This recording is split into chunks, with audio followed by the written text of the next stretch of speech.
국민의힘 예결위 간사를 맡고 있는 이만희 의원입니다. 지난주 2022년도 예산안 상임위 예비심사 및 예결위 종합정책 질의에 이어서 금일부터 예결위 소위심사가 시작됩니다. 이에 국민의힘 소위심사 5대 원칙 및 주요 증액사업에 대해서 말씀드리도록 하겠습니다. 국민의힘은 소위심의 5대 원칙으로 첫째, 정부가 제출한 내년도 예산안 604조 4천억 원 이하로 조정할 예정입니다. 둘째, 적자 국채 77조 6천억을 대폭 축소하여 미래 세대 부담 증가를 최소화하겠습니다. 셋째, 임기 4개월을 남겨둔 상태에서 소위 발담극이용으로 반영된 대규모 신규 사업 등 차기 정부의 부담을 증가시키는 사업을 최우선적으로 삭감할 예정입니다. 넷째, 선거에 영향을 줄 목적으로 반영된 선심성 사업 등을 국민의 시각에서 검증하겠습니다. 다섯째, 이러한 삭감 재원을 활용하여 국민의 시각에서 간절히 필요로 한 사업에 증액할 예정입니다. 구체적인 조정 규모는 12조 원을 삭감 요구하고 10조 원을 민생 예산으로 전환할 예정입니다.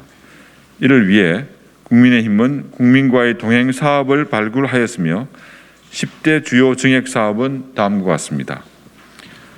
첫째, 코로나19 피해 소상공인 자영업자와의 동행 사업으로 손실 보상과 경영 위기에 대한 2배 지원을 위한 3조 5천억 원, 문화, 체육, 관광업 등 손실 보상 사각지대 최대 1,000만 원 추가 지원을 위한 3천억 원, 법인 택시, 전세 택시, 노선 버스 종사자 등 코로나19 피해 근로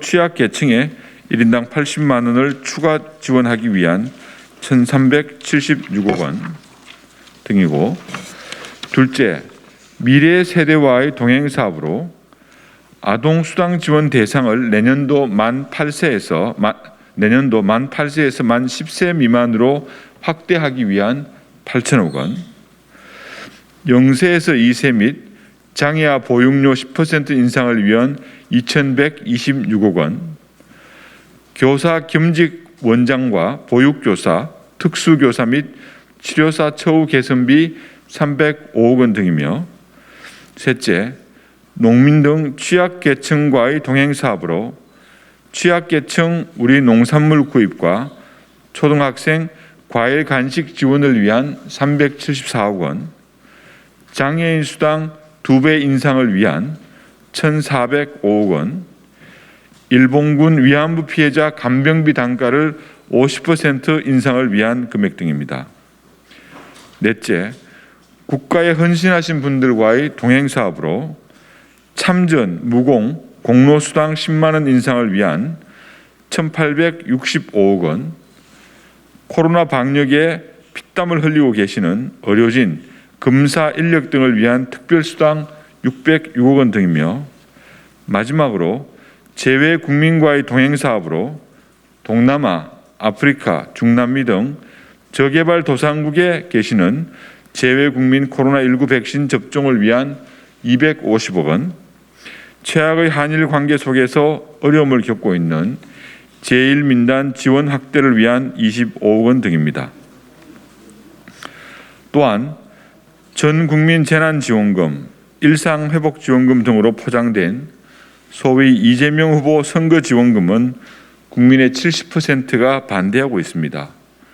특히 선거법 위반 논란, 정부 반대에도 직면하고 있으며 내년도 세입이 아닌 올해 세입으로 추진하는 것이기 때문에 내년도 예산안 심의 대상이 아니라는 것을 분명히 밝힙니다.